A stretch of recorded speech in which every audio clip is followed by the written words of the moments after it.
근본주의와 성경의 구원이라는 부분인데요. 이것이 결국 이제 미국에서의 성경 구원이가 도전을 받으면서 결국 성경 구원이가 도전을 받게 된 것은 복음에 대해서 성경에 대한 여러 도전 세력들이 이제 등장을 하게 되는 것이죠. 1870에서 1930년 이 어간의 미국 사회는 놀라운 변화의 시대를 맞이합니다. 그것은 뭐냐면은 우리가 잘 아는 대로 전화 라디오가 등장하고 또 한때는 이 주류 판매 금지, 그러나 결국은 실패했죠. 사상과 가치 윤리의 변화, 더불어서 실용주의 사상이 확산됩니다. 뿐만 아니라 많은 사람들이 이제 교육을 받으면서 더불어서 함께 자유주의의 사상들이 등장을 하는 이런 시대를 이제 미국이 맞이를 하게 된 거죠. 우리가 잘 아는 대로 미국의 남북 전쟁이 언제 일어났는지 아세요? 1861년. 우리 지난번에 배웠습니다. 1861에서 65년 사이에 남북 전쟁이 벌어지면서 그 당시에는 이 미국의 전체가 전쟁의 소용돌이 속에서 그냥 거기에서 참 시달렸죠. 그러다가 이제 전쟁도 끝났고 이제는 남북 전쟁이 이제는 종료되면서 이제는 노예제도 기점으로 해서 이제 폐지가 되고 이제는 더 북쪽은 이제 산업화, 공업화되면서 이 미국이 상당히 경제적으로 이제 이렇게 향상되는 그런 시점이에요. 그러니까 지금 여기에서 우리가 보는 바대로 이제 미국 사회는 점점 이제 변화되는 모습, 1870년 남북전쟁 이후입니다. 바로 기독교를 위협하는 세 가지 중요한 도전이 있어요. 잘 보세요. 찰스 다윈, 너무나 잘 아는 진화론입니다. 두 번째, 종교에 대한 과학적 연구. 이건 바로 어디를 배경으로? 계몽주의. 제가 여러분들에게 계몽주의 시대 사상 말씀드렸어요. 계몽주의는 언제입니까? 1650년에서부터 1789 프랑스 혁명까지를 우리는 계몽주의 시대라고 그래요. 1648년 그건 바로 미국 유럽에서의 웨스트팔리아 평화조약이 체결되던 바로 그 해 1648년 그때서부터 1789가 바로 프랑스 혁명이 일어날 때까지를 우리는 계몽주의 시대라고 합니다. 이 계몽주의 사상 7가지를 제가 여러분들에게 말씀을 드렸죠. 바로 이런 계몽주의 사상의 배경 하에서 유럽 사회는 놀라운 속도로 뭡니까? 철학과 이 여파가 어디까지 밀려와요? 미국까지 밀려왔다는 얘기 결론적으로.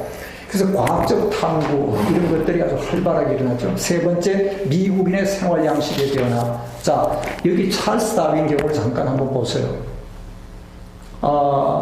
제가 84년도에 이제 영국에 제가 처음으로 유학을 갔을 때에 제가 다니던 저는 이제 영국 스코틀랜드 장로교 신학대학에 공부를 하면서 거기 이제 교단 신학교니까 그 교회를 이제 주일이면 나가는데 거기 이제 거기 에딘버러 유니버시티 학생들도 있고 이렇게 대학 학생들이 많이 나와요. 그래서 한 번은 이제 그 학생들이 이렇게 식사를 하는 자리에서 이제 같이 얘기를 좀 하면서 제가 그 얘기를 물었어요.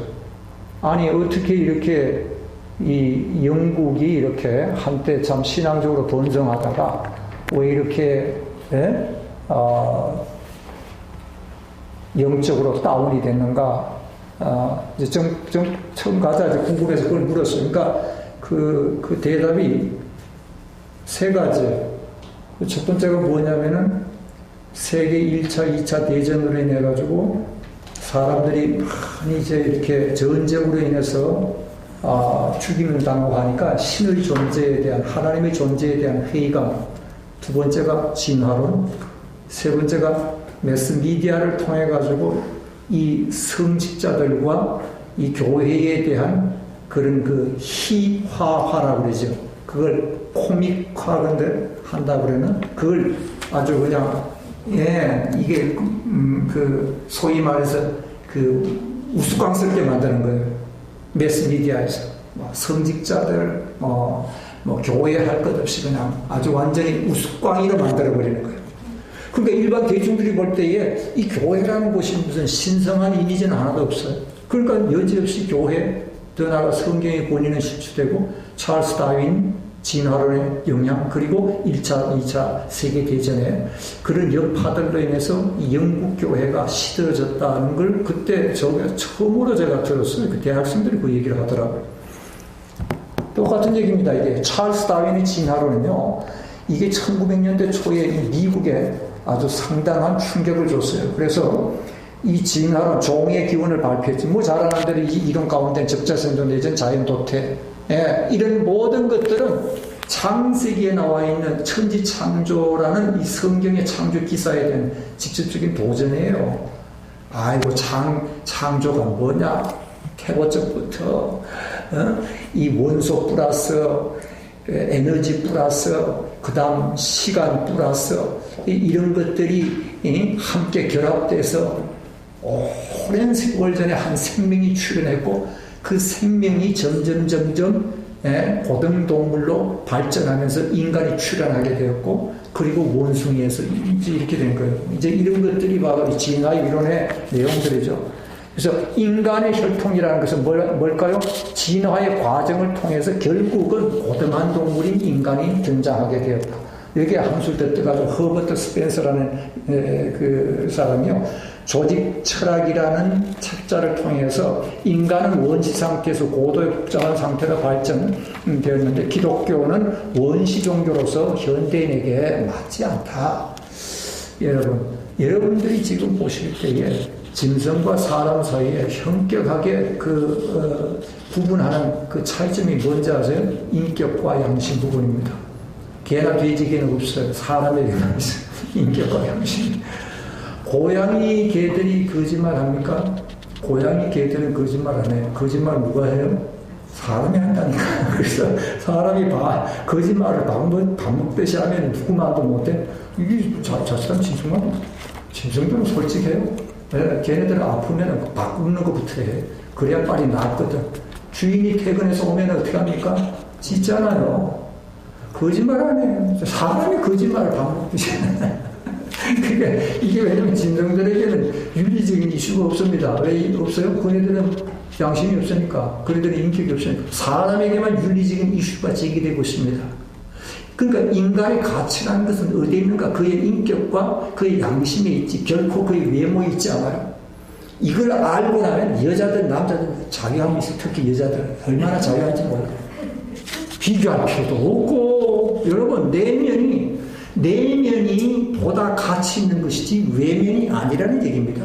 이해가 되세요? 이게 성경이 가르치는 바예요. 그러니까 진리를 알지니 진리가 너희를 뭐하게 한다고? 자유케 하리라. 진리를 모르니까 밤낮 없이 남 비교하면서 주눅들어 살고, 이게 오늘 현대인들의 모습이에요. 네. 자, anyway, 어쨌든 간에 인간이 말이죠, 짐승이 갖지 못하는 이 양심과 인격이라는 이 부분은 인간에게 그 무엇보다도 가장 소중한 부분입니다. 예. 그런데 가만히 보세요. 사람이 원숭이에게서 발전해서 오늘 이런 고등한 인간이 되었다면, 원숭이와 오늘 인간 사이에 그 중간에 해당하는 동물이 있을까요? 뭐 양심도 비슷하게 조금 갖고 있고 인격도 조금 이렇게 사람 닮아 있는 듯한 있어야 될 거 아니에요? 없습니다. 사람만이 인격과 양심을 지닌 독특한 존재. 이게 왜 그러냐? 하나님 형상을 위조받았으니까. 그러니까 여기서 이런 얘기하는 이 찰스 다윈의 이런 일종의 영어로 하이포테티스라고 해요. 가설입니다. 이게 찰스 다윈의 진화 이론은요, 솔직한 과학자들은 이미 고백을 했습니다. 이 가설이라, 이거는 진정한 과학으로 입증된 게 아니라 하나의 가설로서 추정한 거죠. 그래서 아주 실제적인 것이 거기에 빠진 고리가 있습니다. 그 빠진 고리라는 것은 그런 여러 인간이 발전 단계에서 분명히 등장해야 되는 그런 그 흔적들이 있어야 되는데 흔적이 중간에 끊겨 있는 거예요. 도무지 이게 과학 이론으로서 성립할 수 없는 그런 이제 이론으로 이미 밝혀져 있습니다. 두 번째, 종교에 대한 과학적인 독일 중심으로 18세기 계몽주의 토대 위에서 과학적 탐구와 연구의 자유가 강조되면서 인본주의와 세속주의로 발전하는 그런 모습을 보죠. 그래서 무지 상태에서 기독교 신앙을 가능했으나 성숙한 인간에게는 불필요하다. 예, 이게 지금 뭐냐면 이 기독교 성경이 얘기하는 여러 이적과 기적들에 대한 여러 그 성경의 말씀들을 일종의 말하자면 원시 문화권 속에서 기록된 말씀으로 그렇게 강조하는 거예요. 오늘 1900년대 오늘 우리 시대는 계몽주의 시대를 우리가 배경으로 하고 우리는 과학과 철학의 토대 위에 있는 이 현대를 사는 우리 현대 시대다, 그죠? 우리 현대인들이 어떻게 원시 문화권 속에 기록되어져 있는 그 성경, 그 말씀을 우리가 어떻게 받아들일 수 있는가? 그 얘기예요, 이게. 예. 그 성경에 나와 있는 많은 그런 참 이적의 기적에 대한 말씀들을 다 부정하는 내용들이죠. 종교에 대한 과학적 연구입니다. 세 번째, 미국인의 생활 양식. 이걸 잘 보세요. 도시와 산업화 더불어서 물질적인 풍요가 가져온 비인간화, 물질 위주의 과다 경쟁, 물질 추구의 생활 변화, 여기에서 무엇이 가져온 사회복음이라는 것이 등장했습니다. 소셜 가스펠, 뭔가 이 사회가 산업화되고 사회가 풍요로워지고 물질 중심이 되는 가운데 소외계층들이 생겨요. 지금도 마찬가지죠. 그러니까 이 소외계층들을 위해서 예수님이 우리에게 주신 것이 복음이다, 이게. 이걸 소셜 가스펠이라고. 예수님은 약자와 병든 자와 소외계층들과 예수님은 늘 함께 하셨다, 이게. 그들의 친구였다, 이거죠. 그래서 이 소셜 가스펠이 등장하면서 그네들이 주장한 바가 뭐냐면 바로 뭐예요? 하나님의 나라라는 것은 즉 뭘 의미하는가?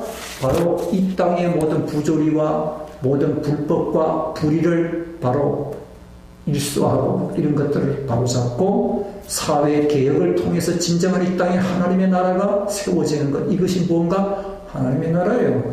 이 신학적인 그 백그라운드는 어디에 깔려 있다고요? 자유주의 신학이다, 이게. 자유주의 신학. 예, 거기에 다 이렇게 신학적으로는 밑바닥에 다 깔려 있는 거예요. 이게 자유주의 신학이 철저하게. 왜냐하면 자유주의 신학은 언제든지 추구하는 바가 기독교의 소위 말해서 도덕성입니다. 그게 초점을 맞추고 있지. 죄인이 하나님 앞에 죄 용서함을 받고, 우리가 보는 진정한 복음의 의미는 뭐예요? 죄인이 그리스도로 말미암아 죄 용서함을 받고 구속함을 입고 난 뒤에 변화된 모습을 가지고 이 땅 위에서 진정한 하나님의 백성과 하나님의 자녀로 삶을 살아가는 것.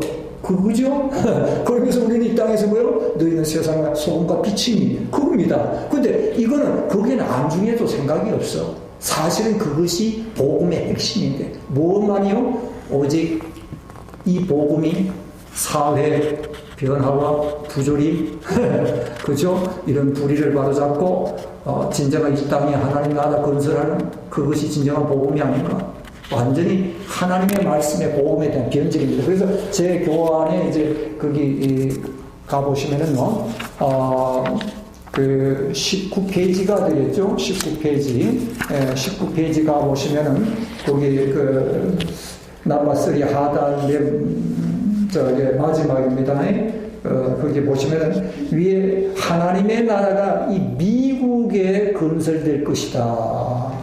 소망하에 미국 사회의 정의와 공평을 우선적으로 추구하는, 소위 이걸 뭐라고 그래요? 현대주의가 리버럴리즘이라고 그러죠. 이게 한마디로 자유주의 신학이 그 밑바닥에 깔려있고, 여기에 바탕으로 해서 소셜 가스펠이 나온 겁니다. 이게 어디로 넘어갔어요? 남미로 넘어간 거예요. 남미로 넘어갔다가 또 어디로 왔다고요? 한국으로 빈중신학으로 탈바꿈해가지고 등장한 것이 1970년대 민중신학이 한참 아주 호황을 이루었어요. 한국사회의 박정희 대통령이 그 당시 70, 80년대 그것이 여기에 나와요. 챕터 2에. 예, 이 챕터 2, 이 책자를, 이 페이지를. 그래서 여러분들 읽어보셔야 됩니다. 읽어보시고 제가 한국교 해설을 함께 다루면서 이 내용을 다룰 겁니다. 자, 그 다음에 이제 우리는 여기에서 복음주의의 과학이라는 이 챕터를 우리가 같이 이제 살피게 되는데요. 그 넘버 2에서 복음주의. 그러면은, 자, 이런 자유주의, 이런 이 도전 앞에 이 하나님의 복음을 붙드는 그 당시의 신학자들은요, 그냥 멀거니 뒷짐지고 있었는가? 그렇지 않아요. 여기에 참 훌륭한 인물들이 등장했습니다. 찰스 아치라든지 비비 워필드, 그레이션 메이션, 아주 대단한 인물들이, 특별히 우리 개혁주의 신학의 3대 신학자로 일컬어지는 인물 가운데 한 사람이 비비 워필드, 그 다음에 이제 화란 신학자였던 아브라함 카이퍼, 헬만 바빙크, 이를 가르쳐서 우리는 3대 개혁주의 신학자라고 우리가 그렇게 얘기를 합니다. 이 비비 워필드가 아주 참 훌륭한 인물이에요. 그리고 이제 화란의 그 아브라함 카이퍼 알아두세요. 그 다음 헬만 바빙크, 헬만 바빙크, 아주 이 세 사람은 우리 개혁주의 신학에서의 아주 참 대가로 그렇게 아주 알려진 인물들이죠. 찰스 하지 역시 마찬가지로 아주 탁월한 그 조지신학자입니다. 이 찰스 하지는 다윈의 진화론에 대해서 최초로 이제 반박을 그가 전개하는데, 찰스 다윈의 그 진화론은 뭔가 한마디로 말해서 뭐예요? 무신론이에요. 이게 왜냐하면 하나님의 창조를 부정하니까 모든 것은 다 진화 이론으로 갖다가 전기를 시키니까, 우리가 잘 아는 2차 세계대전 당시에 나치 히틀러가 진화론 이론까지 갖다가 끌어들여가지고 유태인 학살의 일종의 말하자면 정당성을 갖다가 세운 겁니다. 참 묘하죠. 그 다윈의 자연 원리는 우주 설계에서의 하나님의 역할을 부인하는 것입니다. 그래서 종류별 창조를 부인한다면 하나님의 존재까지 부인하는 것이다.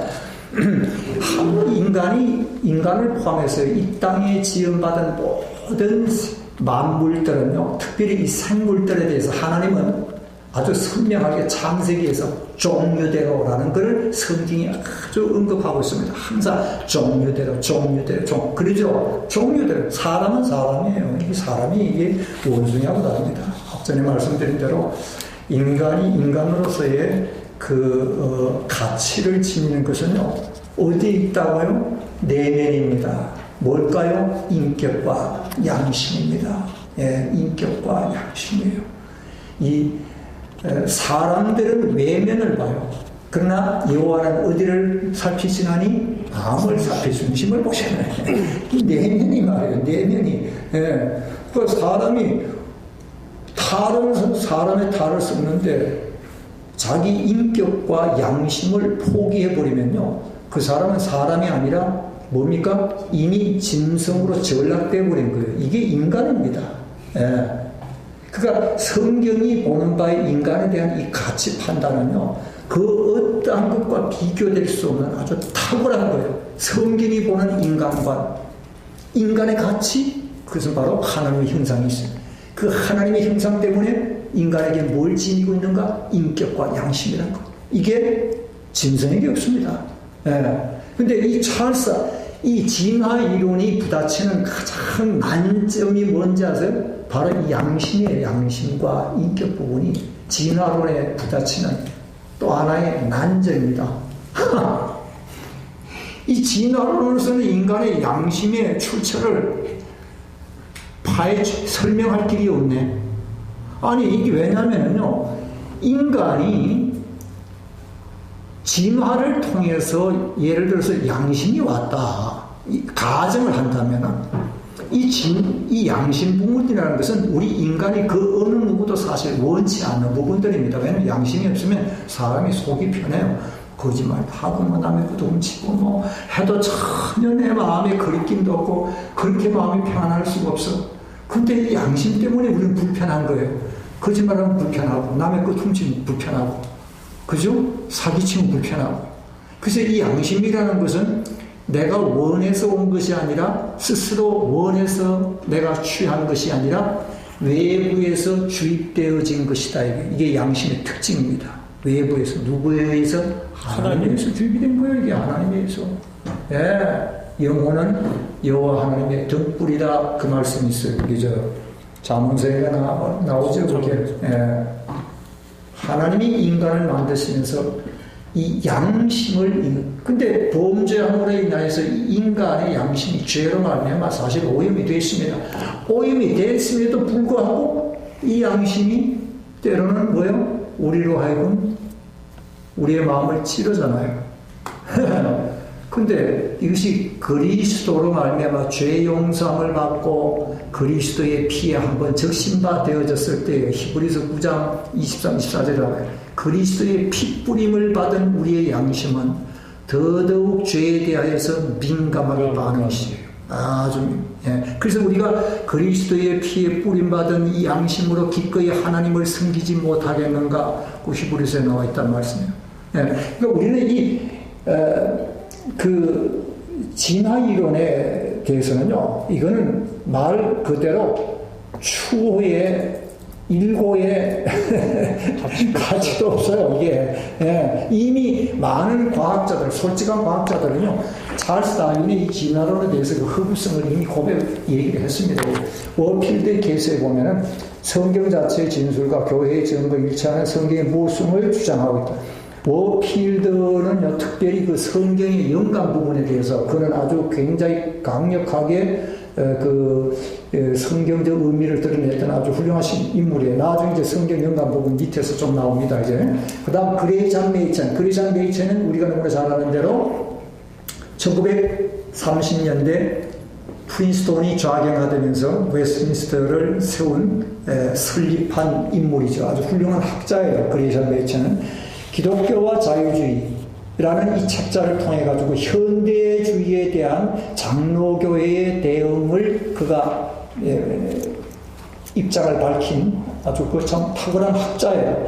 교수로서 정통 프로테스탄티즘에 대한 변호사라고 할 수가 있는데 1920년대 복음주의자들은 메이천의 저술을 통해서 기독교 진리를 떠나 방황하는 개신교 자유주의자들을 비로소 분별하기 시작했다는 말씀입니다. 앞전에 제가 말씀을 드린 대로 우리가 이미 스타디를 했습니다. 이 유럽에서부터 시작된 자유주의라든지 신정통주의, 이 신학이 어디로? 미국으로 이제 건너오기 시작했습니다. 미국으로 건너왔어요. 미국으로 건너오면서 미국이 점점 거기에 물들어가기 시작하는 겁니다. 점점. 그 물들어가기 시작하면서 메이천 같은 인물들이 이 미국의 정통 장로교회가 이제는 자유주의의 물결에 자꾸만 휩쓸려 들어가는구나. 그래서 그가 바로 이 책자를 썼던 거예요. 그러고 나서 얼마 있지 않아 해가지고 1930년대에 웨스트민스터와 프린스톤이 나중에 이제 그거 나와요. 프린스톤이 그거 나오죠. 그게 성경의 본에 나옵니다. 영감과 무오류성의 도전이라 해가지고 그 파트 1번에 보시면은요, 거기에 보시면 프린스톤 대학의 학장이 누굽니까? 그 사람이 제임스 맥코시라는 인물이 찰스 다윈의 자연도태 원리를 갖다가 수용하는 입장으로 돌아서는 거예요. 이건 당시의 기독교의 큰 충격이었습니다. 이게 왜 이렇게 되냐? 성경보다도 오히려 우리는 과학에다가 우리가 우선을 두겠다는 말씀이죠. 그러니까 그 당시 찰스 다윈은 전 세계 소위 말해서 아주 탁월한 과학자로 그렇게 인식되던 그런 때였거든요. 그 이후에 이제 많은 과학자들에 의해서 다윈의 그 진화론 이론의 흡수성이 있다는 것이 점점 더 밝혀졌는데, 그거 우리도 어릴 때 자라면서 여러분 우리가 잘 아는 대로 우리 교과서에 나와 있는 이 인류 연대라든지 인류 출현과 관련된 모든 과학적인 내용들 전부 다 진화 이론이 깔려 있습니다. 그래서 우리 어릴 때 거기에서 교육을 받았어요. 근데 그 이후에 과학자들은 이 진화론의 흡수성을 하나씩 밝혀내기 시작했습니다.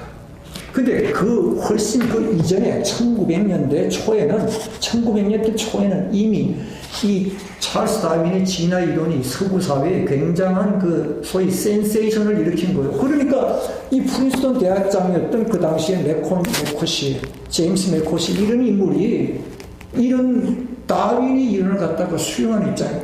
이러면서 점점 프린스턴 신학은 자유주의 신학, 심지어 들어가서 나중에는 뭡니까? 이런 무슨 뭐 신정통 이런 것들이 자꾸 기어들어오는 거예요. 그러니까 이제 나중에는 그레이샤 메이첸이 결국은 우리는 바른 성경 진리의 말씀을 우리가 붙들겠다 해서 이제 갈라져 나온 것이죠. 특별히 가장 관건이 되는 것이 바로 이 성경 영감의 문제입니다. 성경의 영감과 무오류성, 절대 영감과 무오류성. 1865년에서 1900년 사이에 미국 교회는요, 성경의 구원에 대한 심각한 도전에 직면을 합니다.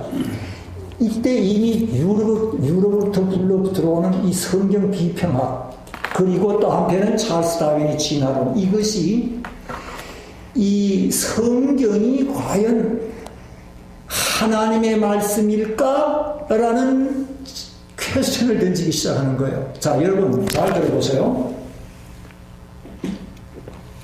성경이 과연 하나님의 말씀일까? 라는 이 퀘스천은요, 이것이 1900년대의 이슈가 아니라 이미 우리는 성경 창세기에서 그 내용을 들여다보게 돼요. 마귀가 아담 하와에게 접근했을 때에 그들이 던진 그 질문의 요지가 바로 그겁니다. 과연 하나님이 선악과를 먹지 말라고 했는데 그것이 참일까? 그게 의문을 품게 질문을 퀘스천을 던진 겁니다. 그러니까 뭐예요? 하와는 이게 뱀의 말이 맞아? 아니면 하나님의 말씀이 맞아? 하고 뭐 하고 있었습니까? 저울질하기 시작. 이미 인간이 하나님의 말과 뱀의 말을 저울질했다는 것은 인간이 누구의 자리에 서 있다는 거예요? 하나님의 자리에 서 있다는 거예요. 이게 그러니까 이 지금 1900년대에 이런 고등 비평학이라든지 성경 비평학뿐만 아니라 찰스 다윈의 이 진화 이론, 이런 것들이 미국의 신학계를 강타했을 때에 그네들이 던진 그 질문은 바로 그것입니다. 과연 성경이 하나님의 영감된 말씀으로 절대 권위를 지닌 말씀일까? 이겁니다. 그럴 때 자유주의 신학자들은 우리가 성경을 비평학적으로 검증해보고 과학적으로 검증해보니까 아니야. 그러면 전적으로 성경은 하나님의 말씀이 아닌가? 그렇지는 않아. 일부분은 성경 하나님의 말씀이고 일부분은 사람이 기록한 말씀이야. 이렇게 돼버리면 이게 뭐예요? 신정통주예요. 신정통. 예. 성경 오류가 없는가? 아니야. 그게 오류가 좀 있어. 이게 다 어디에서 왔냐면은 바로 이 비평학 그리고 과학을 중심으로 한 이런 자유주의 신학들이 다 여기에 같이 합세해가지고 이 미국 신학계에 이런 그 충격을 던진 거죠. 그래서 여기 한번 보세요. 1870년대 이미 중반에 미국 주요 대학들이 진화론을 수용하기 시작합니다. 그 다음 점점 나중에 뭐예요? 프린스턴 대학마저도 여기에 물들어가기 시작해요. 그리고 급기야는 어떻게 됐습니까? 1929년도 미국의 프린스턴, 웨스트민스터는 이제 갈라졌어요. 1820년대 이후에 미국의 신학자들은요, 신학 수업을 위해서 뭐 어디로 유학을 가요? 독일로. 왜? 독일에 가야 진짜 신학 배운다는 거예요. 그래서 독일에 가가지고 거기서 뭘 영향을 받았을까요? 우리가 앞전에 유럽의 그 신학의 흐름을 배웠습니다. 무슨 신학이었습니까? 자유주의 신학과 신정통 신학. 거기서 독일, 유럽 쪽에서 거기서 영향을 거기서 공부하고, 그 다음에 이네들이 이제 미국에 와서 특히 유니온 신학이 거기에 중심지에 미국의 그 유니온 신학대학이었습니다. 이 유니온 신학대학은 아주 미국의 자유주의 신학의 본산지예요, 본산지. 예. 거기에서 그 교수로 있는 사람이 나중에 헛소리 하는 소리가 나와요. 그 다음 페이지 나오죠. 예.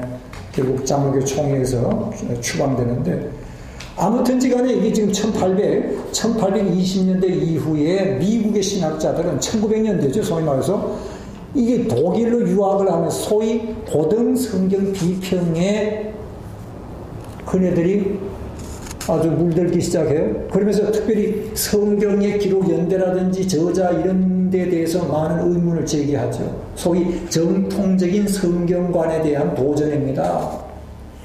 예를 들면 요나서 여러분, 사람이 어떻게 물고기 뱃속에 들어가? 그리고 물고기 뱃속에 들어간 그 사람이 어떻게 밤낮 사흘을 그 속에서 살 수가 있지? 여러분 우리 한번 생각해 봅시다. 물고기 뱃속에 들어갔는데 그 안에 고래는 아니에요. 큰 물고기입니다. 근데 그 안에 지금 온갖 잡탕 오염으로 가득한 그 속에 그 악취가 풍기겠죠. 거기서 밤낮 사흘을 견딘다. 우리가 상식적으로 생각할 때, 과연 그 견딜 수가 있을까? 아니, 그 배가, 그 물고기가 어디 가만 떠 있습니까? 휘젓고 돌아다닐 거예요. 그 안에서 온갖 그 더러운, 오염, 악취가 나는 그 뱃속에서 말이죠. 사흘 뒹굴다가 그래, 토해가지고, 이게 과학적 이래 된 겁니다, 이게. 그러니까, 이거는 도무지 우리가 과학적으로 생각했을 때 납득이 안 된다, 이거죠. 의문을 제기한 겁니다.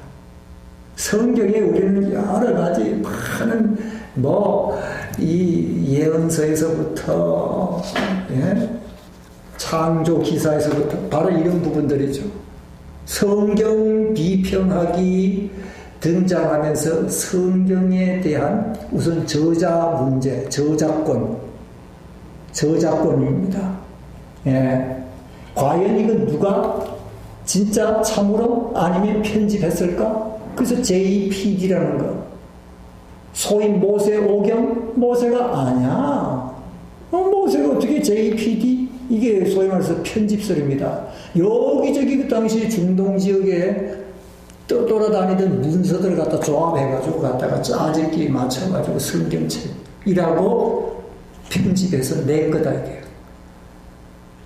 이거는 오늘 우리 이 성경 우리 정통 신학에서 봤을 때는요, 이건 아주 심각한 도전이죠. 바로 그러니까 이네들이 보는 관점은 이렇기 때문에 성경이 진정한 참된 영감된 하나님의 말씀일까? 아니다 하는 말씀이죠. 아니다. 그게 한번 보세요. 정통적 성경관에 도전을 하는데 성경은 영감된 하나님의 말씀으로서 영감을 받은 저자들의 기록이죠. 성경은. 그래서 우리의 입장은 성경 오류가 없습니다. 성경의 무오류성과 절대 영감, 이것이 오늘 우리 입장이에요. 그죠? 모세 오경의 문제에 대해서도 역시 마찬가지고. 근데 이제 이 여타의 우리 특별히 개혁주의 노선에서는 이 부분에 대해서만큼은 아주 확고합니다. 우리는 성경의 절대 영감과 그리고 또 앞에는 뭘까요? 성경의 무오류성에 대한 부분만큼은 아주 우리가 확고한 입장을 취하고 있죠. 우리 20페이지 지금 보시면은 거기 이제 그라프 벨하우젠이라는 인물이 등장해요. 그라프 벨하우젠, 독일 사람입니다. 독일 신학자예요. 소위 말해서 자유주의. 문서 편집설 주장하는 인물이에요. 이 벨하우젠 JPD 하면서 모세 오경 상산해지 신화지 사건들에서 후기 문서들로 뭐 됐다고요? 여기저기서 끌어다가 갖다 조합해가지고 편집해서 만들어낸 거지. 이게 무슨 모세가 쓴 책이겠는가? 찰스 브릭스 역시 마찬가지로 유년신학교에 이제 그가 교수로 이제 들어가게 되는데요. 성경의 무엇성, 오경의 모세 저작권, 이사야서, 다니엘서에 대해서 부정하는 입장입니다. 그게 한번 그 밑에 보세요. 영감에 대한 전대라는 말은 이전에 우리가 주장했던 그 말입니다. 성경 영감이라는 이 주제에 대해서 앞서서 교회가 신학자들이 취했던 그 입장, 성경 영감에 대한 모든 정의는 비과학적일 뿐만 아니라 그 말입니다. 불경스럽고 주제가 늦는 행위며 우리가 신적인 초자연적인 사실에 접근할 때 지녀야 할 겸손을 기여하고 있다. 아주 오만하게 짝이 없어요. 한마디로 말해서 성경의 무엇성과 모세 저작권을 비롯해서 이사야서 역시 마찬가지로 다니엘 저자가 아니라는 얘기입니다. 이런 것들을 통해 가지고 그가 성경에 대해서 의문을 제기하고 그리고 오류를 제기했을 때에 1893년 장로교 총회에서 뭡니까? 브릭스 정죄했어요. 추방시킵니다. 이게 발단이 돼가지고 유니언 신학교가 어떻게 됐습니까? 장로교에서 탈퇴하는 거예요. 그러니까 유니언 신학교 이때 이후로부터 자유주의 신학교 아주 본산지예요, 본산지. 예, 이 유니언 신학하면은 이 자유주의 신학이 아주 소위 말해서 이 우리로 말하면 웨스트민스터 같은 아주 본산지 신학이 되고 고등비평학의 아주 최고 본산지가 되는 거예요. 더불어서 시카고 대학 마찬가지예요. 시카고 대학 고등비평의 전진기지 역할을. 한국에요. 가끔 신학자들 보면 시카고 대학 나온 사람들이 있어요. 시카고. 예. 이제 이런 것들을 통해서 여러분들은 책을 딱 잡았을 때 책을 딱 펼쳐. 어디부터 봐야 돼? 저자 족보부터 봐야 돼. 이 저자 족보부터. 이 사람이 근데 어디에서 공부했냐? 딱 보면 금방 드러나. 드러나는 거예요, 이게. 왜? 거기서 물을 먹기 때문에. 거기서 물을 먹기 때문에. 그래서 그 어느 서점에 가서도 이제 책을 볼 때 딱 들치면은요, 아, 이 사람이 독일에서 공부를 했는데, 어디서 공부했다? 거기서 딱 흐름이 나오는 거예요. 그럼 그 사람은 여지없이 그 책 내용에 신학 사상이 거기에 담겨 있습니다. 예, 이제 여러분들이 어느 정도 이런 내용들을 캐치를 하고 나면은 아마 책을 볼 때에도 벌써 보는 시각이 다르죠. 시카고 대학은 고등비평의 전진기지로 1890년대에 베스트셀러된 글래든의 누가 성경을 썼는가? 성경의 초자연적인 기원을 부정했습니다. 이게 뭐냐면 다 성경 영감서를 영감에 관련된 여러분 성경의 영감은요 저자와 관련되어 있습니다. 여러분 오케이? 중요한 문제입니다. 예, 성경의 인스피레이션 즉 이 성경의 영감은 저자에 관련되어 있는 오더에 관련되어 있고 누가 저자인가 하는 것은 바로 성경 권위와 직결되어 있습니다. 이게 중요한 문제입니다. 성경의 영감, 성경의 저자 권위와 연결되어 있는 중요한 포인트들이 그러니까 내가 지난번에 한번 말씀을 드렸죠. 성경이 지니는 여러분 권위가 우리가 성경에 대해서 신적 권위를 우리는 두고 있는데 성경이 지니는 그 권위의 성격이 뭘까요? 탁월함의 권위입니까? 물론 성경이 탁월한 책이에요. 그 탁월함으로 말하자면 역사성에서 탁월하고 문학성에서 탁월하고 과학적인 측면에서도 탁월하고 심지어 우리는 성경에서 인간 처세술의 성공의 법칙까지도 거기에서 끌어오는 성경의 탁월함을 지니고 있습니다. 탁월함의 그러면 성경이 탁월하기 까닭에 탁월함의 권위인가? 아니에요. 그거 다 세컨드리입니다. 우리는 부정하는 건 아니에요. 그건 세컨드리. 성경은 여타의 다른 모든 문학 작품보다 훨씬 뛰어나고 다른 역사서보다도 성경은 훨씬 더 권위 있는 탁월함이 있습니다. 그러나 그렇다 할지라도 그것이 성경의 디오조리티는 아니다 하는 말씀이에요. 이해가 되세요? 디오조리티, TH. 성경의 오직 절대적 권위는 하나님의 말씀이기 때문에 이것이 우리가 붙드는 우리 입장이고 성경이 가르치는 거예요. 캐톨릭 입장은 교회가 그 권위를 부여했어요. 어디에다가? 성경에다가. 교회가 이 성경책을 인준했고 교회가 이 성경책에다가 권위를 부여했기 때문에 교회의 권위가 성경의 권위보다 훨씬 우위에 있습니다. 이게 캐톨릭의 입장이에요. 그러나 우리의 입장은 그게 아니다는 말씀이에요. 성경 스스로가 하나님의 말씀됨을 증거하고 있어요. 이건 우리는 다른 말로 성경의 자정이라고 해요. 누가 부정을 하든지 누가 이 성경책을 인정을 하든지 영어 표현에 it doesn't matter. 성경은 스스로 하나님의 말씀됨을 스스로가 증거하고 있어요. 예, 이것이 우리가 취하는 성경의 입장입니다. 그러니까 지금 여기에서 논쟁이 되는 1900년대에 우리의 역사를 통해서 이 미국 교회사 지금 여기서 뭐 더 나아가서는 유럽을 포함해서 우선 성경의 영감 부분에 대해서 성경의 영감을 허물어뜨린 결정적인 유럽의 그 운동이 뭔지 아세요? 지난번에 얘기했죠? 아까도 얘기했죠? 계몽주의 사상입니다.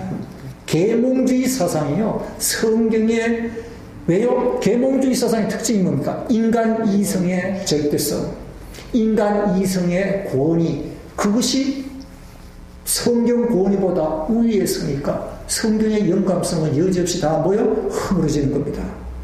지금 여기서 지금 우리가 다루고 있는 이런 모든 이슈들은요, 단 하나의 키 이슈예요. 성경의 영감이에요.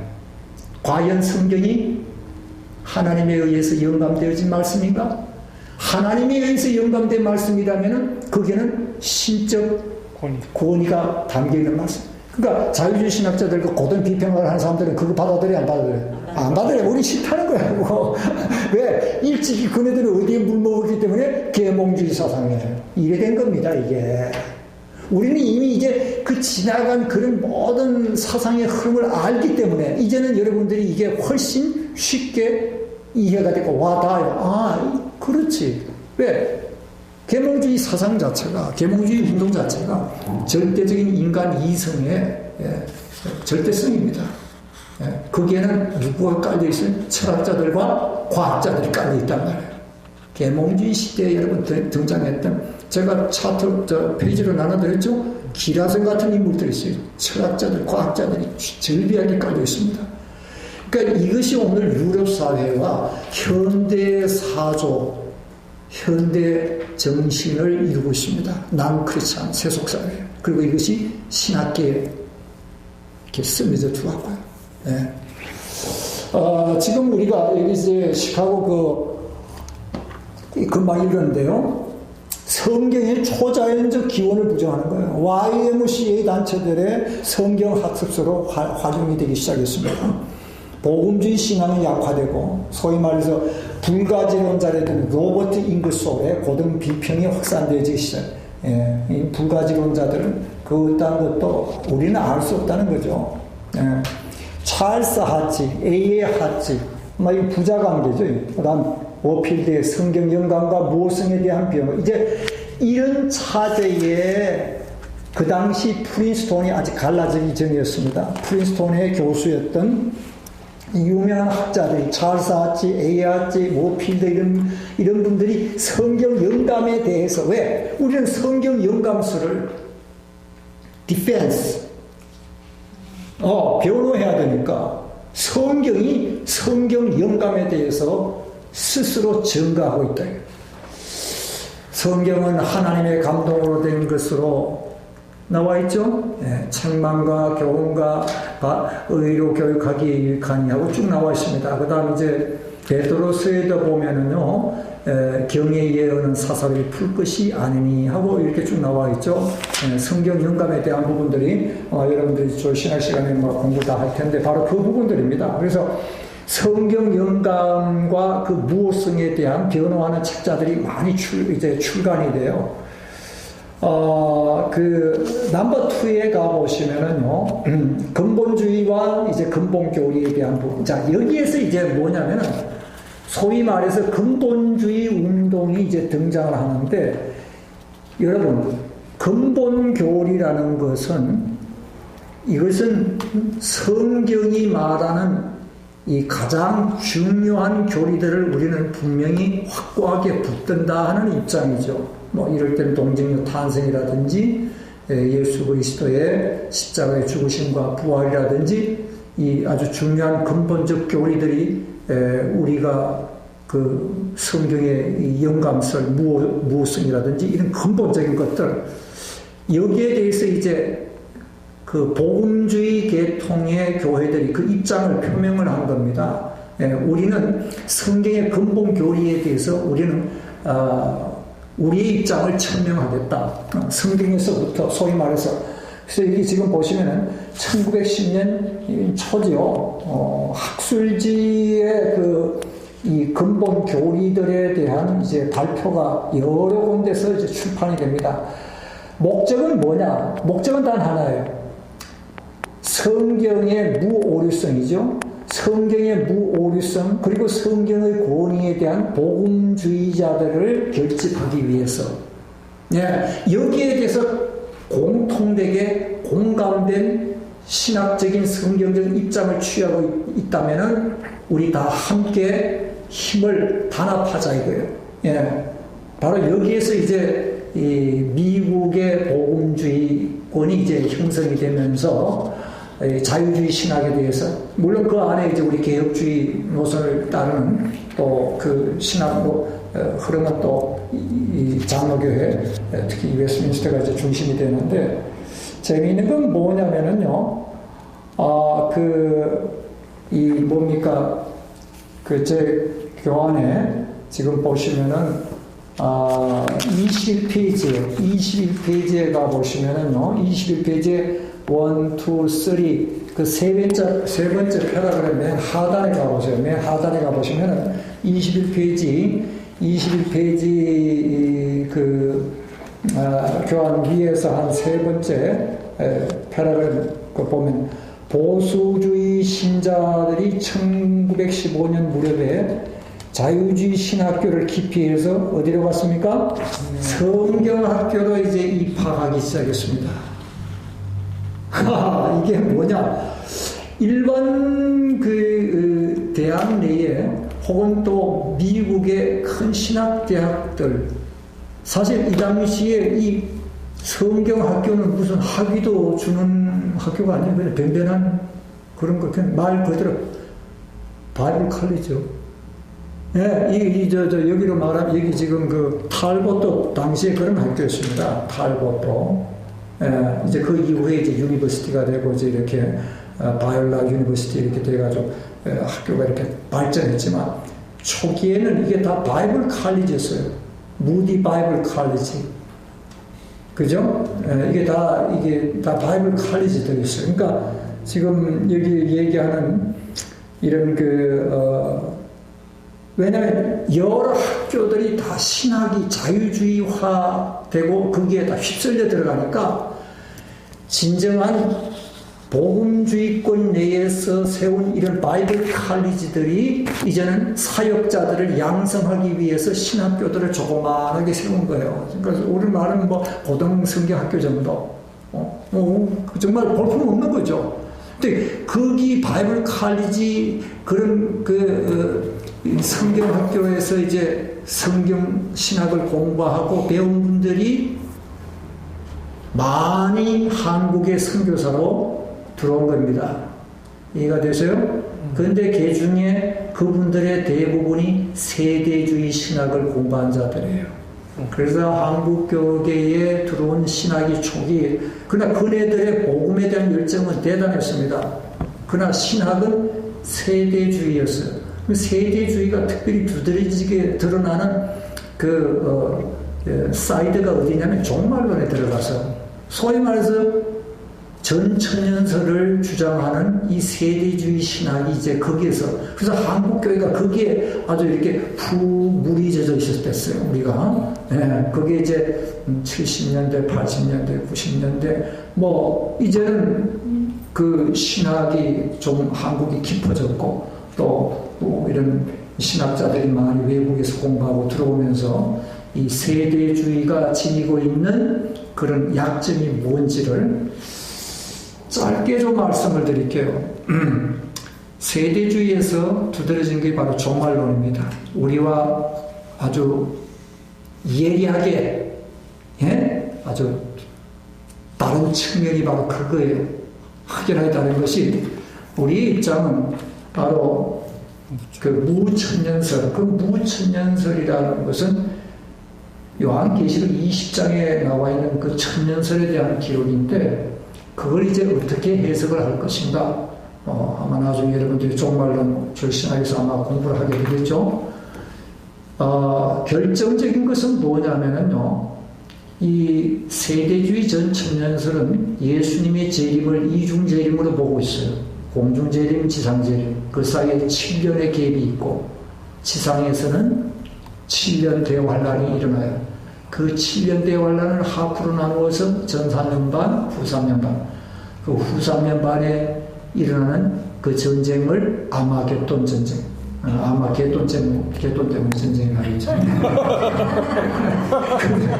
그 아마겟돈이라고. 그러니까 이런 이제 이 구조예요. 이 구조라고. 내가 지금 다른 데서 종말론을 강의하고 있어요. 지금 조신학을. 그럼 뭐냐? 이 이중구조, 예수님의 재림을 이중구조로 보고 있다는 거예요. 공중재림, 지상재림.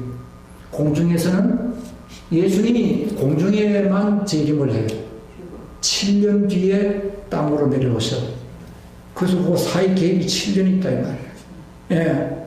근데 그거를 데살로니가 전서 4장 14절 이하의 그 말씀 한 19절까지 이렇게 진행이 되는데, 그 말씀에 근거해서 세대주의에서는 똑같은 용어가 나와요. 파우시아라든지 에피파네이아스라든지 다 그 예수님 재림을 의미하는 헬라어 용어인데, 그걸 임의적으로 요 구절의 요거는 공중재림이고 요 구절의 요 구절은 지상재림이고 용어는 똑같습니다. 세 용어가 등장해요. 세 용어가. 이걸 임의적으로 그렇게 나눌 수 있는가? 나눌 수가 없습니다. 이게 왜 그러냐? 이 세대주의에서는 그 다니엘서의 70일의 비밀, 70일의 예언에 대한 말씀이 나와요. 그걸 소위 70일에 대한 비밀이라고 하는데, 그 70일에 대한 그 말씀을 계시록과 연관을 시켜서 거기서 7년 환란을 뽑아온 겁니다. 근데 그거는 무리였어요. 한마디로 말해서 무리였어요. 이게 문제입니다. 이중 성경은 어디에도 이중 재림을 언급한 적이 없어요. 왜냐? 예수님 재림 바로 환란을 통과하고 환란의 극치에 예수님이 이 땅에 재림하실 것을 성경이 언급하고 있지, 환란 전에 뭐라고요? 나는 가보라. 얼마나 좋은지 몰라. 지상에는 환란 일어나고 7년 환란 일기 전에 나는 간다 이거잖아. 손은 들고. 근데 성경에는 그런 말씀에서 마태복음 24절에 환란 후에 라고 언급이 되고, 환란 후에 언급이 되고 있습니다. 예. 또 하나는 이제 세대주의에서 또 문제점이 뭐냐면, 이 천년왕국을 문자적으로 그대로 받아들이게 될 때에 부활을 이중으로 보게 된다. 그 갭은 천년이라는 갭이 있습니다. 왜요? 천년왕국 전에 모든 성도들은 다 부활하니까, 그 다음 천년기가 끝난 뒤에 비로소 뭐요? 불신자들의 부활이 있어. 그러면 뭐요? 성경은 부활을 이중부활을 언급하는 게 돼요. 성경 어디에도 이중부활을 암시하는 말은 없습니다.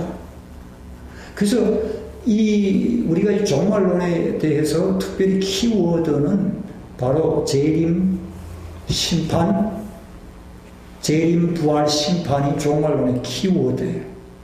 그 키워드에 대한 성경적 개념을 정확하게 이해를 하고 뭘 봐야 돼요? 이 종말론의 구조를 봐야 돼요. 종말론의 구조는 학자들이 제기한 바대로 크게 세 가지입니다. 무천연설과 전천연설과 후천연설. 전천연설도 들어가면 또 그 둘로 나눠져요. 역사적 전천연설, 또 세대주의 전천연설. 그래서 사실 토탈 5개야. 그 5개의 그런 구조 형태에 대한 해석들을 우리는 어떻게 이해하고 받아들일 것인가? 그것은 바로 종말론의 키워드가 되는 뭘까요? 첫 번째, 재림, 부활, 심판. 성경이 말하는 재림이 어떤 의미냐, 부활, 심판이 뭐냐를 우리는 선명하게 그 개념을 캐치를 하고 그 구조를 들여다봐야 된다. 그러니까 이런 측면에서 봤을 때 세대주의가 주장하는 그네들의 입장은 도무지 성경과 조화를 이루고 있지 않다는 말씀입니다. 예, 근데 아무튼 제가 얘기하고자 하는 포인트는 뭐냐면, 그 당시에 이 보수주의 신자들은 자유주의 신학교를 피해서 학교를 갔어. 그 당시에는 그 학교가 사실 아주 미미한, 학문적으로, 신학적으로. 오늘날로 말하면 고등성경학교 내지는 그저 겨우 바이블 컨셉입니다. 왜? 자유주의 신학들이, 큰 학교들이 다 자유주의화 되고 있어요. 근데 가는데 그 신학을 배우는데 그 세대주의 신학의 주류를 이루고 있었다는 말씀입니다. 그러면서 거기에서 신학을 공부한 분들이 한국교회에 대거 선교사로 들어왔습니다. 예, 이게 한국교회의 신학의 토양을 이룰 그 백그라운드예요. 이런 것들을 우리는 좀 알아야 되지. 예, 이제는 우리의 눈에 이런 것들이 다 들어오는 겁니다. 지금 8시인데 네, 조금 우리 브레이크 타임 하고 또 저희가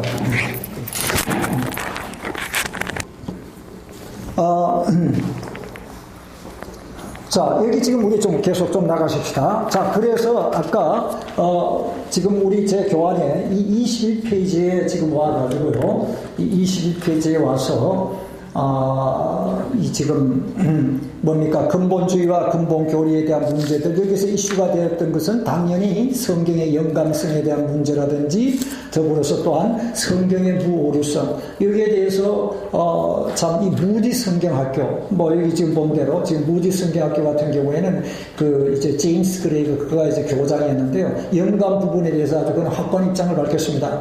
영감이란 성경 기자들의 기계적이고 무의식적인 대담한 충동이 아니라 오히려 성경 기자가 주제에 관해 오류가 없이 기술하도록, 즉 실수나 결함이 없도록 하기 위한 역동적 신적 감화력이다 라는 그런 입장을 밝혔어요. 이게 뭐냐면은 한마디로 말해서 성경의 영감성, 그건 성령에 의해 주어진 것이고, 더불어서 거기에는 오류가 없다는 사실을 그가 밝힌 거죠. 그 이후에 이제 많은 여러 학자들이 등장하면서 성경 영감에 대한 부분들을 아주 굉장히 깊이 있게 다루었습니다. 뭡니까? 아마 조지신학 시간에 여러분들이 이 조지신학 서론 부분에서 그 성경 영감 부분을 여러분들이 그걸 공부를 하게 돼요. 이제 그 성경 영감 부분은 조지신학 서론 부분에, 거기에서 이제 우리 개혁주의 입장들을 아마 상당히 좀 폭넓게 깊이 있게 아마 그 스타디를 할 줄 압니다. 이제 그때 이제 여러 학자들의 이제 많은 연구들 내용들을 우리가 쭉 이제 타치하게 되는 거죠. 여기 한 밑에 한번 보십시다. 이 근본 교리들의 필자들이 이제 무엇을 밝히려고 했는가? 초자연적인 사건들의 가능성을 용납하지 않으려는 이런 태도로 성경을 접근하는 고등 비평학자들, 이 자유주의 신학자들이죠. 이런 자유주의 신학자들의 입장들을 보면 그들은 한마디로 말해서 편견된 입장을 취하고 있다 하는 말씀입니다. 개방된 공정한 마음을 가지고 성경을 바라보는 것이 아니라 이미 성경에 대해서 한쪽으로 치우친 그런 입장에서 이제 성경을 보게 되니까, 심지어 성경에 대한 여러 고고학자들의 그런 연구라든지 이런 것조차도 의도적으로 거부하는 그런 모습들을 이제 우리가 볼 수가 있다는 것을 여기서 지금 밝히고 있는 겁니다. 앞전에 이제 말씀을 드린 대로 뭘까요? 이 보수주의 신자들이 1915년 무렵에 자유주의 신학교를 기피해서 성경학교로 들어가서 거기에서 이제 신학훈련을 받는 모습들을 우리가 엿보게 되는 것이죠. 재미있는 것은 이제 그 1920년대 이후에 성경의 권위가 실추된 그런 시대를 맞이하게 되었다 하는 말씀입니다. 한마디로 말해서 미국의 그 당시의 교계의 모습들이, 그래서 이 제임스 하트 교수가 이런 얘기를 한 걸 이제 여기서 볼 수가 있어요. 당시 미국 소설에서 주제나 태도에서 신앙적이라 할 수 있는 베스트셀러는 없었다. 왜냐하면 이런 모든 그 자유주의의 사상들이 그 당시에 한 시대를 뒤덮고 있었기 때문에, 챕터 7에 와서 우리는 이제 다양한 신학과 신앙 운동들에 등장하는 모습들을 우리가 보게 됩니다. 거기에 보면은, 지금 이 21페이지에서 세대주의가 등장하고 22페이지에서 이제 소위 말해서 성결교 운동이 이제 등장하죠. 23페이지에 나와 있죠. 23페이지. 그 다음에 이제 24페이지에서 오순절 운동, 이렇게 하면서 이제 26페이지에서 우리는 비로소 WCC 교회연합 운동에 대한 이 WCC를 제가 이제 다음 시간에 조금 좀 폭넓게 제가 좀 다룰 겁니다. WCC를 다루고 이제 우리는 한국교회로 좀 들어가도록 제가 그렇게 하겠습니다. 자, 우선 여기 지금 보시는 바대로 21페이지에서 우리는 이 다양신학과 신앙운동의 분야에서 특별히 세대주의, 아까 제가 잠깐 언급을 드렸습니다. 세대주의 뭔가 세대주의는요, 상당히 아주 그 복음 중심이에요. 성경에 아주 충실하려고 하고, 또 그 신앙의 순수성, 복음에 대한 열정, 선교에 대한 열정, 좋은 면들이 참 많습니다. 그런데 세대주의가 가지고 있는 그네들의 신학의 특징은 바로 여기서 지금 얘기한 대로 거기에 보면은요, 이 세대주의 입장이 세대주의가 주장하는 것이 뭔가 하는 것이 22페이지에 지금 나와 있어요. 여기 한번 보시면 우선 잠깐 22페이지에 가보시면은요, 22페이지에 세대주의의 주장이라고 나와 있습니다. 세대는 뭐냐?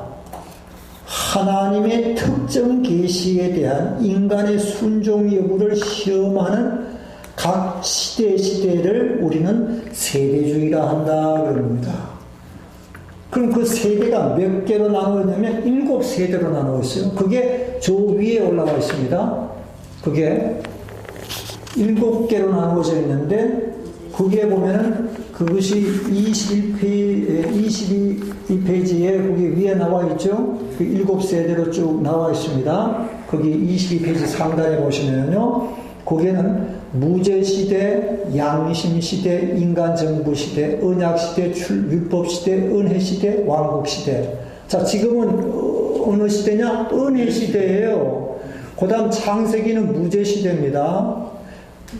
1장, 2장까지. 그 다음 이제 범죄한 이후부터 이제 양심시대. 그 다음 이제 창세기 11장에 보면 여러 인간 세상 나라들이 등장하죠. 뭐 갈라지고 인종들이 갈라지면서 바벨탑 이후에, 그 다음 이제 언약시대, 소위 말해서 족장시대 이해가 되세요? 그 다음 율법시대, 모세 이후에 이제 예언서와 더불어서 율법시대가 이렇게 등장하는 거예요. 이게 크게 나누어가지고. 그러니까 하나님께서는 인간을 다루시는데 7단계, 인간을 다루시는 7단계가 있는데, 이 세대가 의미하는 건 뭐냐? 하나님의 특정 계시에 대한 인간의 순종 여부를 시험하는 시대라고 이렇게 분류가 되어 있습니다.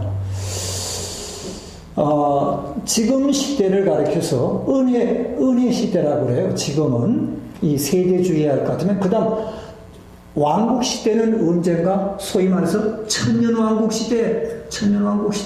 그 천년왕국 시대는 언제 오는가? 예수님이 지상 재림하고, 그래서 이 땅 위에 뭡니까? 천년왕국이 세워지는 바로 그 시대.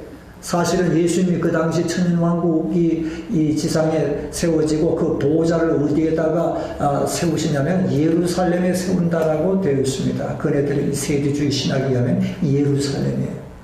예루살렘에서 예수님은 이 천년왕국을 통치하시면서 성도들이 온 지상의 나라들을 다스릴 것이다. 이제 계시록과 예언서에 있는 말씀들을 문자적으로 해석을 하는 거예요. 그러면 잠깐 제가 천년왕국에 대해서도 말씀을 좀 드리겠습니다. 이 천년왕국은요, 무천년설, 소위 말해서 우리 개혁주의 입장에서 봤을 때는 우리는 이 천년왕국을 예수님의 초림과 더불어서 재림 바로 직전까지를 우리는 천년왕국의 기간으로 보고 있습니다. 그러니까 천년왕국이라는 그 용어 자체를 우리는 상징적으로 보고 있어요. 세대주의는 그걸 뭐요? 문자적으로 보여요. 실제 천년의 기간으로. 그런데 우리의 입장은 뭐요? 이거를 상징적인 숫자로, 그걸 뭘 상징하는 것으로? 하나님의 나라가 이 땅 위에 이미 도래함으로 천년 왕국은 시작되어졌다 이거예요. 하나님의 나라는 그럼 언제 도래했는가? 예수님의 초림과 더불어서. 그래서 복음서에 보면 세례 요한이 회개하라 천국이 가까워하느니라, 하나님의 나라가 가까웠다는 얘기예요. 근데 예수님께서 마태복음 12장 28절에 보면 내가 너희 가운데 귀신을 내어 쫓는 이 일이 무엇인지 아는가? 하나님의 나라가 이미 너희 가운데 임하였느니라. 예수님은 귀신 내어 쫓으심을 통해 가지고 하나님의 나라가 이미 이 땅 위에 도래했음을 언급하고 있습니다. 천국이 이미 이 땅에 시작이 되어졌어요. 그럼 그날의 완성은 언제인가? 예수님의 종말과 더불어서 완성된 하나님의 나라의 성도들이 들어갈 것을 성경은 우리에게 보여주고 있다는 말씀. 그래서 이 하나님의 나라에 대한 성경의 가르침은 양면성입니다. 현재적이면서도 뭐예요? 미래적이에요. 이 양면성을 성경은 늘 우리에게 언급을 하고 있습니다. 이 땅 위에서 예수님의 초림과 더불어서 하나님의 나라는 이미 시작이 되어졌어요. already, but not yet. 소위 말해서 아직 but not yet. 아직은 완성의 그날은 남아있다는 말씀이에요. 이것이 일찍이 어거스틴이 그의 유명한 신의 도성에서 이 부분을 밝혔습니다. 그래서 우리는 어거스틴의 그 신학이 참으로 훌륭하다는 것을 우리가 인정하는 이유가 바로 거기에 있어요. 어거스틴이 그 신의 도성에 들어가 보면은요, 신의 도성에 왜 어거스틴이 신의 도성을 썼는가? 어거스틴은 AD 425년인가 그때 세상을 떠나요.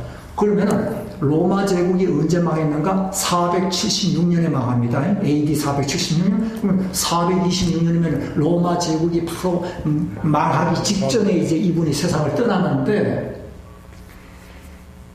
이미 로마 제국이 476년에 제국이 망하는 바로 그 전에 이미 변방에서 야만족들이 로마 중심부를 향해서 치고 들어오는 거예요. 그러니까 이 어거스틴은 로마 제국이 서서히 무너져가는 모습을 먼 발치에서 쳐다본 겁니다. 이 제국이 망하는구나 이제.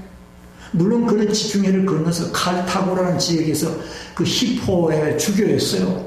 그렇지만 바다 지중해 건너면서 로마야. 근데 그 로마 이미 저 북쪽에서 야만족들이 침범하면서 로마 제국이 서서히, 그러니까 로마 제국 내에서는 사람들이, 아니 제롬 같은 유명한 신학자가 그런 얘기를 했습니다. 아니 어떻게 이 로마 제국 하나님이 세우신 이 영원한 도성이 망할 수가 있을까? 왜냐고요? 313년에 기독교를 공인한 나라가 로마 정부였습니다. 이 나라가 기독교의 국가요. 이 나라가 바로 하나님의 도성인데 어떻게 이 하나님의 도성이 야만족이 침입을 받아서 이 나라가 망할 수가 있을까? 여기에 대해서 두 가지 의문을 제기한 겁니다. 로마 제국 내에 기독교권에 있는 사람들이 이럴 수가 있는가? 하나님의 나라, 하나님의 도성인 이 로마 제국이 망하다니. 또 하나는 이교도들은 말하기를, 봐라, 니네들이 이 로마 제국이 기독교를 신봉을 하니까 이렇게 망하는 게 아니냐. 특히 이렇게 만이교가 이제 중심이 됐습니다. 이래가지고 이제 이 로마 제국 내에서 기독교에 대한 비판과 공격이 있을 때에 어거스틴이 바로 신의 도성이라는 책자를 쓴 거예요. 그의 인생의 말년에. 거기에서 그가 밝힌 것이 뭐냐면, 하나님의 도성, 하나님의 나라가 뭘 의미하는지 아는가? 그 신의 도성에서 어거스틴이 밝힌 것이 바로 두 가지. 하나님의 나라, 이미 그리스도의 초림과 더불어 이 땅에 시작이 되어졌어요. 그 다음에는 그 나라는 언제 완성될 것인가? 예수님의 재림과 더불어서 완성될 것이다. 이것이 바로 오늘 우리가 무천년설의 성경 해석의 기초가 되는 아주 중요한 신학적인 근거가 되고 있습니다. 어거스틴은 그런 측면에서 굉장히 아주 깊이 있는 신학자예요. 그 신의 도성을 들어가 보면 굉장히 깊어요.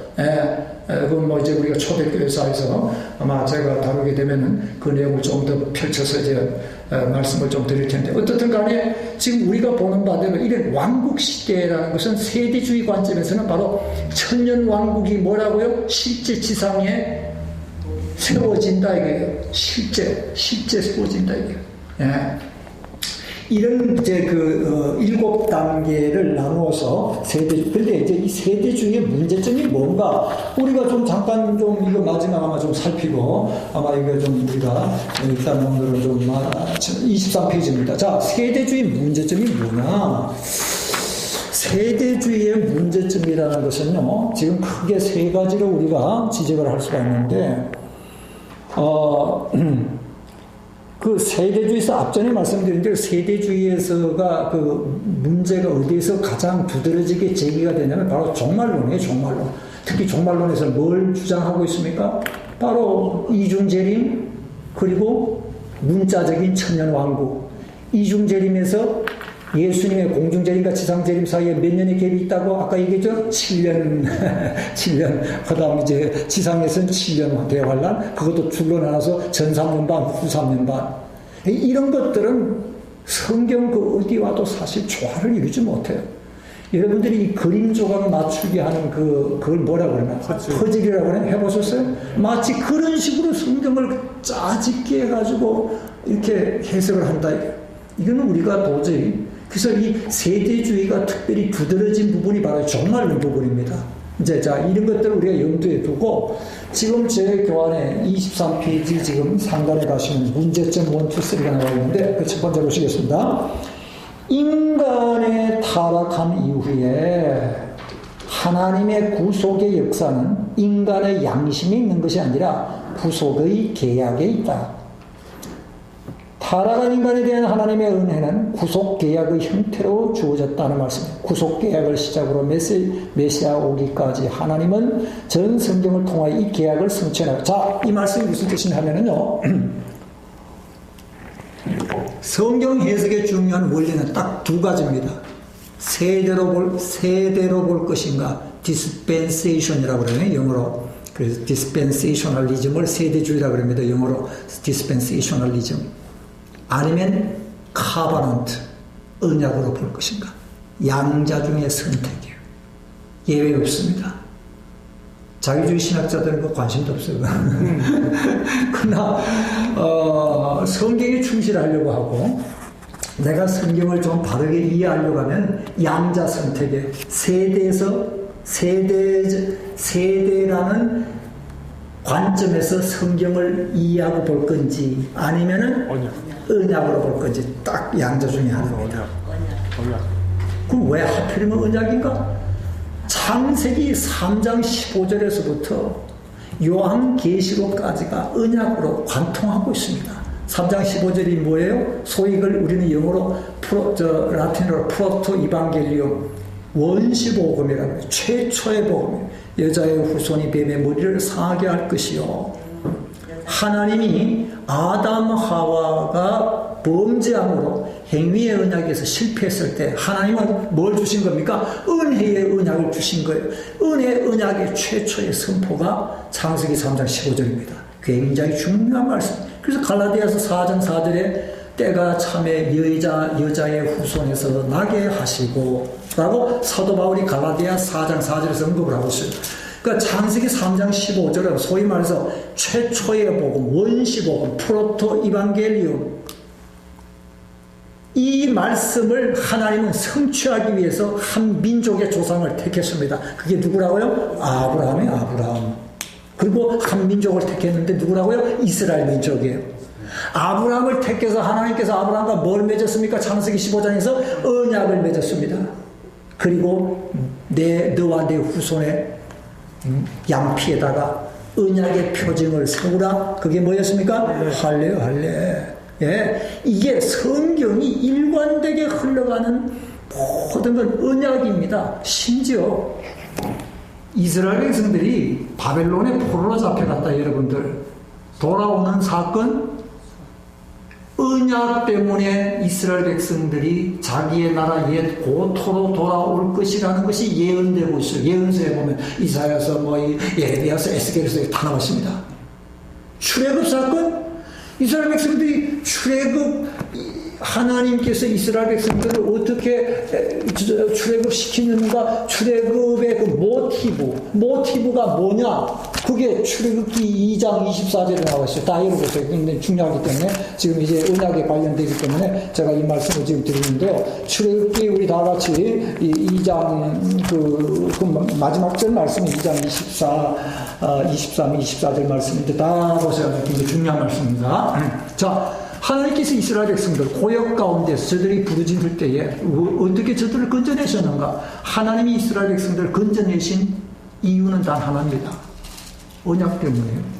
23, 24절 같이 읽겠습니다. 시작. 열의 애굽 왕이 죽었고 이스라엘 자손은 고역으로 인하여 탄식하며 부르짖으니 그 고역으로 인하여 부르짖는 소리가 하나님께 성달한지라. 하나님이 그 고통소리를 들으시고 아브라함과 이삭과 야곱에게 세운 그 언약을 기억하셨더라. 여러분, 그 언약을 언제 맺었죠? 아브라함과 400년 전에, 정확히 430년 400년 전에 하나님이 맺었던 그 언약을 기억하고 때가 되면 이스라엘 백성들을 건져내시기로 하나님은 준비해서 누구를 택한 겁니까? 모세를 호렙산 들깨나 불꽃 가운데서 부르신 거예요.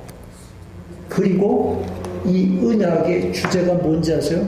나는 너의 하나님이 되고 너희는 내 백성이 될 것이다. I will be your God, you will be my people. 이게 언약의 핵심이에요. 굉장히 중요합니다. 근데 이게 어디에서 마침표를 찍는가? 그 나는 너의 하나님이 되고 너희는 내 백성이 될 것이라는 말씀이요. 이게 곳곳에 나와요. 출애굽기서에서부터 창세기 언약 맺을 때부터 그 다음 신명기서에도 나오고요. 그 다음에 예언서에도 나오고요. 곳곳에 나옵니다. 이게 성경을 쭉 보면은. 그리고 어디에서 마침표를 찍냐면은 요한계시록에서 마침표를 찍어요. 요한계시록 20장, 21장에 가보세요. 새하늘과 새 땅이 우리에게 이제 펼쳐진 바로 그 시점에 이제 성경은 말하기를 뭐라고 얘기를 하는가? 21장. 요한계시록 21장 잘 보세요.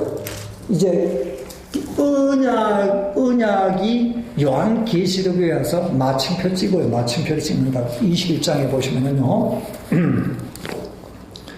또 내가 새하늘과 새 땅을 보니 처음 하늘과 처음 땅이 없어졌고 하늘 바다도 다시 있지 않더라. 또 내가 보매 거룩한 성 새 예루살렘이 하나님께로부터 하늘에서 내려오니 그 예비한 것이 신부가 남편을 위하여 단장한 것 같더라. 내가 들으니 보좌에서 큰 음성이 나서 가로되 보라 하나님의 장막이 사람들과 함께 있으며 하나님이 저희와 함께 거하시리니 저희는 하나님의 백성이 되고 하나님은 친히 저희와 함께 계셔서 모든 눈물을 그 눈에서 씻기시며 다시는 사망이 없고 애통하는 것이나 곡하는 것이나 아픈 것이 다시 있지 아니하리니 처음 것들이 다 지나갔음이니라. 계속해서 보좌에 앉으신 이가 가라사대 보라 내가 만물을 새롭게 하노라 하시고 또 가라사대 이 말은 신실하고 참되니 기록하라 하시고 또 내게 말씀하시되 이루었도다 나는 알파와 오메가여 처음과 나중이라 내가 생명수 샘물로 물 목마른 자들에게 값없이 주리니 이기는 자는 이것들을 유업으로 얻으리라. 나는 저의 하나님이 되고 그는 내 아들이 되리라. 자 여기에서 하나님의 백성이 되고 나는 저의 하나님이 되고 이게 뭡니까? 언약의 주제예요, 여러분. 이 하나님은 일찍이 택한 백성들과 언약을 맺으셨고 그 언약 백성들에게 하나님이 누구이신지를 나타내셨으며 그 언약을 성취하기 위해서 어디 요한계시록에서 마지막 마침표를 찍고 있습니다. 제가 지금 간략하게 말씀을 드렸는데 이런 모든 내용들은 지금 뭘 얘기하냐면 성경은 말 그대로 언약으로 모든 것을 꿰고 있습니다. 여러분 꿰고 있어요. 세대주의 신학의 약점이 바로 여기서 드러나고 있어요. 세대주의 신학의 그 신학의 빈약함이 여기에서 드러나고 있습니다. 왜 우리가 이 개혁주의 신학 이것이 성경 중심의 신학인가 하는 이유는 바로 여기 있어요. 성경은요 창세기서부터 계시록까지가 언약으로 관통하고 있습니다. 이건 아주 이제 다음 시간에 제가 조금 더 이제 언급을 하고 오늘 지금 9시가 됐는데요. 저게 뭡니까 이제 제가 그 WCC를 좀 제가 집중해서 조금 다루려고 해요. 왜냐면 이제 우리가 21세기의 교회사에 특별히 WCC 운동이 굉장히 중요해요. 그 WCC를 다루고 제가 한국교회사로 좀 넘어가도록 할 텐데요. 이 챕터 2를 꼭 읽어오세요. 우리 참 기도하고 마치겠습니다.